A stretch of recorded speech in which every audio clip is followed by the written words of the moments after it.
Buhay? Saan na? Yung pinggan natin dyan, magdadala sila ng sarili ng pinggan.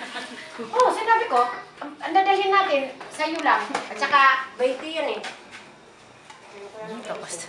Kaka-stretch mark na sa... Sampo na sila gamos mo, para malaki. Kulang pa yan, kamo. Kulang pa. Sino bakit sampo sila doon? Yun. Ito din, yan ang dadalhin. Hindi naman siguro magdala, hindi ko sinabi ang asawa ko pa sa ano mo. Kaya na rin, Mari. Parang hindi na kayo magsabay-sabay, mahirap magsabay-sabay. Kayo. Sasabay mamayang mag-ano. Habang nilulubog pa yan. Kawawa.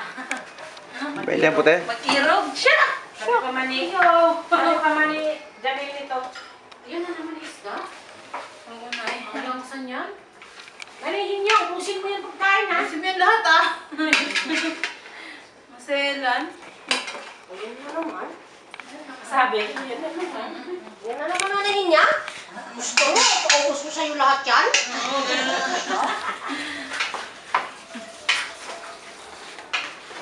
Maldita yun. Nagdagdagan pa ba natin to? Maskara? Ay, ayaw ko niyan, malang sayang. Sabi niya sa una. Yan, lagayin din yan. Lalagayin lahat! Para hindi magbaho! Lagyan ng bawang. Andun yung dilaw sa ano. Nagbalatan ko ng... Masarap to, lagyan ng maraming sili. Ito sibuyas eh. Wala kang sinto. Katalunin ba eh.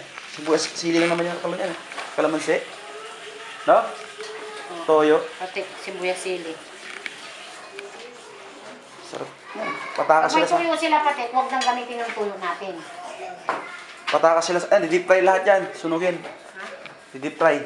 Fried ito lahat. Malalim. Eh, dagdagan ko pa nga ito dahil yun ang gusto nila ni Eduardo eh. Mga utong, mga nakakaawa. Saan ito ang? Sino kutsilyo mo? Ano naman? Kutsilyo? May dumaan pa naman doon mama. May dalang upuan. Naalala ko si mama. Ha? Kung ano? Kawayan na sopa. Ah!